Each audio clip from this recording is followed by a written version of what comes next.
नमस्कार दोस्तों, back to our channel friends. मैं आप सबका अपने चैनल स्टॉक्स फॉर लाइफ पे बहुत स्वागत करता हूं। Welcome to STFL family.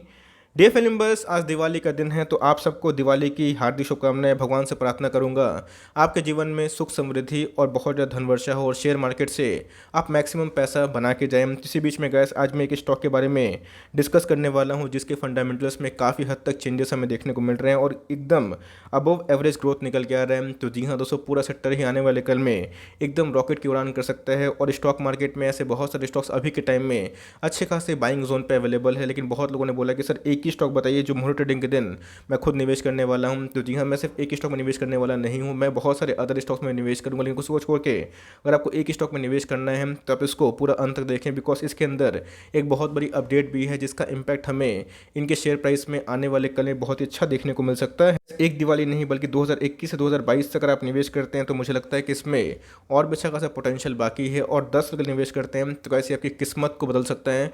इसके पीछे बहुत सारे रीजंस भी हैं, तो मैं लॉजिक के संग जो न्यूज़ है उसको शेयर करूंगा और उसके बाद इसमें जो इम्पैक्ट पड़ने वाला है उसको मैं बताऊंगा। बहुत कुछ सीखने को मिलेगा। चैनल फर्स्ट टाइम होंगे सब्सक्राइब कर सकते हैं। इस तरह क्वालिटी कंटेंट को सबसे पहले एक्सेस करने के लिए now without link for time let's begin.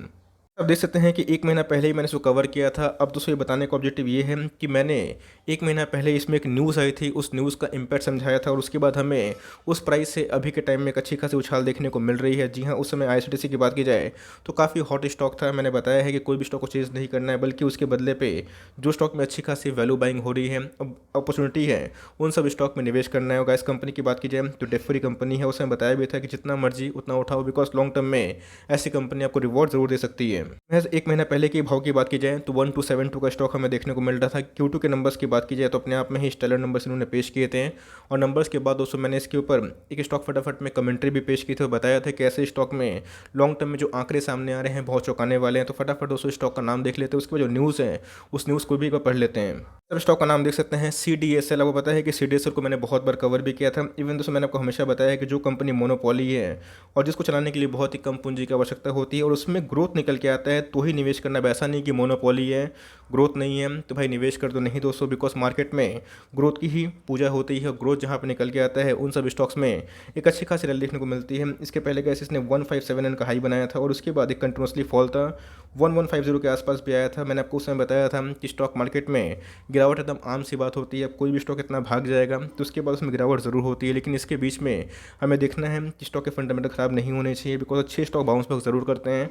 और आप जैसे गाइस कि इस बॉटम को बनाने के बाद इसमें एक हेल्दी रिकवरी देखने को मिल चुकी है। जिस प्राइस से मैंने कवर किया था एक महीना पहले उसमें भी हमें 10-15% के आसपास उछाल देखने को मिल रहा है और मार्केट के इस मिड कैप के करेक्शन में भी इसमें उतना उछाल मतलब गिरावट देखने को नहीं मिल रहा है। इवन दोस्तों आप देखें तो Q2 के नंबर्स के बाद इसमें एक अच्छी खासी रिकवरी देखने को मिल रही है। मुझे पक्का यकीन है कि आने वाले कल में इसमें एक ब्रेकआउट होगा और गाइस जब ब्रेकआउट होगा तो इसमें और ट्रिमेंडस रैली भी आ सकती है। और अगर आप देखें तो ESM के स्टेज 2 में हमें देखने को मिलता है, जो अपने आप में ही आपको पता है कि ESM की वजह से वॉल्यूम लॉस होता है। लेकिन लॉन्ग टर्म में ESM का एक अच्छा इंपैक्ट ये है कि आपको सस्ते स्टॉक मिलते हैं अच्छे भाव पे। तो जी हाँ दोस्तों, ये छोटी सी जो एक खबर है उसको मैं बताना चाहता हूँ, बिकॉज इसका जो इम्पैक्ट है हमें शेयर में बहुत ही पॉजिटिव देखने को मिल सकता है। सबसे पहले हमें समझना है कि जो स्टॉक मार्केट में जो नंबर्स आते हैं, नंबर्स के पीछे की वजह क्या होती है। Q2 के नंबर्स की बात की जाए, इनके प्रॉफिट दोस्तों 80% के आसपास बढ़ते हुए दिखाई पड़ रहे थे। मैंने इसके ऊपर एक प्रॉपर वीडियो बनाया भी था जब इनके Q2 के नंबर्स आए थे। और 48 करोड़ से अगर आप दोस्तों देखें तो इनके जो प्रॉफिट है 86 करोड़ के आसपास हमें देखने को मिल रहे थे। तो जी हाँ दोस्तों, इतना डीमेट अकाउंट खोल रहे हैं और इतना हमें IPO का लिस्ट देखने को मिल रहा है, जिसकी वजह से CDSL की बात की जाए इनको बहुत बेनिफिट हो रहे हैं। CDSL की बात की जाए तो अपने आप में एक मोनोपोली कंपनी है अभी के टाइम में। उसके बाद जब NSDL होगा तो आपके पास दोनों ऑप्शन होगा, आप चाहें तो इसको भी निवेश कर सकते हैं, इस पर भी निवेश कर सकते हैं। बट दोस्तों अभी की बात की जाए जिस हिसाब से हमें अवेयरनेस देखने को मिल रहे हैं मार्केट में, बहुत ही ज़्यादा रिटेल पार्टिसिपेंट एक्टिव हो चुके हैं। ऐसा नहीं कि मैं हवा में बात कर रहा हूँ, बिकॉज मैंने क्या बताया कि एक न्यूज़ भी है, उस न्यूज़ का इम्पैक्ट समझना है। बिकॉज इसके पहले भी जब मैंने एक महीना पहले इस वीडियो को शूट किया था दोस्तों, उधर पे हमें सितंबर 21 का डेटा देखने को मिल रहा था। ये दोस्तों एंजल वन का हमें डेटा देखने को मिलता है। एंजल वन की बात की जाए जो कि पहले एंजल ब्रोकिंग थी, आपको पता है कि ज़रूरत की बात की जाए, अब स्टॉक्स की बात की जाए, मार्केट में वेरियस ब्रोकर्स हमें देखने को मिलते हैं और सब हमेशा अपने जो मंथली हो गए ईयरली हो गए वो क्लाइंट बेस दिखाते हैं। तो अगर आप देखें दोस्तों तो इनके जो मंथली क्लाइंट बेस है 6.52 से अगर आप देखें तो 6.93 देखने को मिल रहा है, जो अपने आप में ही बहुत ही स्टेलर है। मतलब अगर आप देखें तो बस महीना भर में दोस्तों इनके क्लाइंट बेस में 6% का उछाल देखने को मिल रहा है। अगर आप देखें दोस्तों तो ईयर ऑन ईयर 145% के आसपास जंप है, जो पहले कितने थे 2.83, अभी की बात की जाए तो 6.93 देखने को मिल रहे हैं।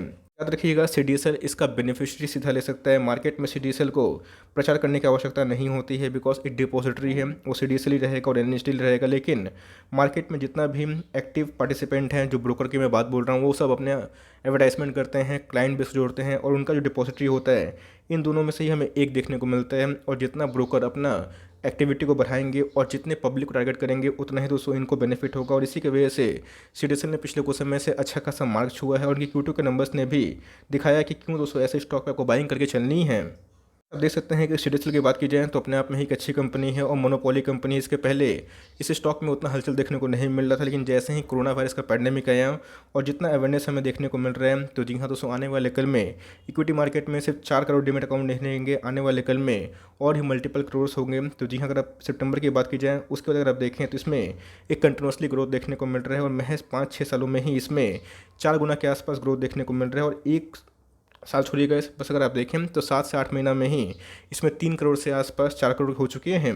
मैंने अपना जो लॉजिक है, जो फैक्ट्स हैं, वो शेयर कर दिए हैं। तो अगर आपको निवेश करना है नेक्स्ट दिवाली तक कोई मोनोपोली कंपनी पे, अभी तक कैसे हमने देखा कि IRCTC भी एक मोनोपोली कंपनी थी, लेकिन यस, उनके वैल्यूशंस काफ़ी महंगे हुए थे और गवर्नमेंट का एक नेगेटिव डिसीजन था, फाइनली उनको रोल बैक किया गया, लेकिन उसकी वजह से इसमें काफ़ी डैमेज देखने को मिला। तो बहुत लोग PSU को अवॉइड करना चाहते हैं, बट मैं हमेशा एक ही बात बोलना चाहता हूँ कि मार्केट में जिसके अंदर अर्निंग्स होती है, जिसके अंदर ग्रोथ विजिबिलिटी होती है, और जिसके अंदर हमें आने वाले कल में EPS जिंदा होने की संभावना होती है, तो पैनिक मत करिएगा। बिकॉज इधर पर आप देखें तो मार्केट कैप 15,000 करोड़ के आसपास है। अभी दोस्तों जो स्टॉक है आपको डिस्काउंट प्राइस में अवेलेबल देखने को मिल रहे हैं। स्टॉक अगर आप PE देखें तो 65% के आसपास है, जो अपने आप में ही बहुत ज़्यादा नहीं है तो बहुत कम भी नहीं है, आप इसको मॉडरेट कंसिडर कर सकते हैं। ROC की बात की जाए 33% के आसपास है। ROE की बात की जाए 26% के आसपास देखने को मिलता है। कंपनी की फेस वैल्यू की बात की जाए 10 दिखाई पड़ जाती है। वाले कल में आप उम्मीद कर सकते हैं कि कंपनी बड़ी होगी तो आपको स्प्लिट भी रिवॉर्ड कर सकती है और लॉन्ग टर्म में आपको बेनिफिट ज़रूर होगी। तो जी हाँ, अगर आप नेक्स्ट दिवाली तक कोई कंपनी में निवेश करना चाहते हैं विद प्रॉपर फैक्ट्स कि आने वाले कल में डीमेट अकाउंट खुल रहे हैं और खुलेंगे और कंटिन्यूटी उसे मेंटेन होगी, तो जी हाँ, CDSL और NSDL एक बहुत ही अच्छा प्लेटफॉर्म है जो पैसिव इनकम आपको बना के दे सकती है। लॉन्ग टर्म में ऐसे शेयर आपको निराश नहीं करेंगे। कंपनी के पास कितना रिजर्व है देखना बनता है। तो अगर आप देखें तो कंपनी के पास 600 करोड़ के आसपास रिजर्व देखने को मिलता है, 624 करोड़ के आसपास, और कंपनी के ऊपर ₹1 का कोई बोरोइंग्स हमें दिखाई नहीं पड़ता। बात की जाए प्रोमोटर होल्डिंग की, तो अगर आप देखें तो उनके पास 20% के आसपास स्टेक है, कोई प्लेस की समस्या नहीं है। FIS की बात की जाए उनके पास 15% का स्टेक है। DIS की बात की जाए उनके पास 22% का स्टेक देखने को मिलता है। पब्लिक की बात की जाए तो वैसे उनका जो स्टेक है मैक्सिमम देखने को मिलता है 42% के आसपास, और पब्लिक ने पिछले कुछ समय से अपने अच्छे खासे स्टेक बढ़ाए हैं, जहाँ पे DIS ने अपने स्टेक को थोड़े कम कर दिए हैं। तो इस बात को ज़रूर नोट करिएगा। लेकिन हमेशा याद रखिएगा, कभी कभी होता है जहाँ पब्लिक एक्टिविटी बढ़ जाती है तो उधर पर DIS अपना स्टेक को कम कर देते हैं, उनकी स्ट्रेटजी पहले से वही रहता है। लेकिन अगर लॉन्ग टर्म विजन है, अगर आपका विजन 1 साल 5 साल 10 साल का है, तो इन सबसे घबराइएगा मत, बिकॉज लॉन्ग टर्म में ये कंपनी आपको बहुत रिवॉर्ड दे सकती है। वीकली चार्ट की बात की जाए आप देख सकते हैं कि इसमें एक कंटिन्यूसली हमें तेजी देखने को मिल रही थी, और 600 के बाद कंटिन्यूसली इसमें हमें अपर सर्किट देखने को मिला था, और स्टॉक में एकदम रैली के बाद ये 1500 के भाव पे जाता हुआ देखने को मिल रहा था। उसके बाद एक करेक्शन था जो कि बहुत ही इंपॉर्टेंट था। इधर पे बहुत लोगों को लगा था स्टॉक गिर जाएगा और ख़त्म हो जाएगा, बट मैंने आपको हमेशा बताया कि जो फॉल होता है वो टेम्प्रोरी होता है। अच्छे स्टॉक में बाउंस बैक ज़रूर होते हैं, आज नहीं तो कल। तो मेरे हिसाब से कैसे कंपनी फंडामेंटली बहुत ही अच्छी है। अगर आप देखें तो इसमें कभी भी एक मेजर ब्रेकआउट पॉसिबल हो सकता है। तो अगर आप इस दिवाली में कोई मोनोपोली कंपनी में निवेश करना चाहते हैं और आप एक ही स्टॉक अफोर्ड कर सकते हैं, आप चाहें तो इसको वॉच लिस्ट में डाल सकते हैं, इसको ट्रैक कर सकते हैं। वैसा नहीं कि वीडियो देख के निवेश करते हैं। अगर आपको ठीक लगता है, आपके पैरामीटर में फिट बैठते हैं, तो ऑफकोर्स करिएगा, बिकॉज मैं आज के दिन इसमें निवेश करने वाला हूँ। और उसको छोड़ के दोस्तों मैं और भी स्टॉक्स में निवेश करने वाला हूँ, जो मैं अपने प्लेटफॉर्म पे हमेशा डिस्कस करते रहता हूँ। ठीक वही है कि इन सब स्टॉक में लॉन्ग टर्म में ग्रोथ निकल के आएगा। मुझे लगता है कि आने वाले कल में इक्विटी मार्केट में और एक्सपोजर आएगा और बहुत ही न्यूबी का अकाउंट खुलेगा, और जिस हिसाब से IPO की धार देखने को मिल रही है, जो अपने आप में ही बहुत ही इंपॉर्टेंट है। अब कल मार्केट गिरता है तो उसमें भी गिरावट होगी, और आने वाले कल में हो सकता है कि इसमें 100-150 पॉइंट की गिरावट हो जाए। तो उसके लिए आपको प्रिपेयर रहना है, और गिरता भी है तो एड ऑन डिस्क करना है, और लिए हुए हैं तो कंटिन्यू करें। तो ASM लिस्ट के बाहर निकलने के बाद इसमें एक अच्छी खासी रैली आएगी, और जो आंकड़ा हमें देखने को मिल रहे हैं, जो न्यूज़ निकल के आ रही है, इसमें काफ़ी ग्रोथ विजिबल दिखाई पड़ती है। तो इन सब स्टॉक में निवेशित है तो कंटिन्यू करें, और चाहते हैं तो थोड़ी सी बाइंग आज के दिन कर सकते हैं फॉर लॉन्ग टर्म ऑब्जेक्टिव। और मेक श्योर कभी गिरता है पैनिक मत करिएगा। लॉन्ग टर्म में ऐसे स्टॉक जो कि डेट फ्री है उसमें कंटिन्यू कर सकते हैं। और टाइमिंग आप क्या करने वाले हैं दोस्तों, आज के दिवाली के दिन क्या खरीदने वाले हैं, कमेंट बॉक्स में do let us know. So for timing that's the end of video. तो गाइस मिलते हैं जल्दी ही, तब तक के लिए bye. Thanks for listening friends, God bless you all.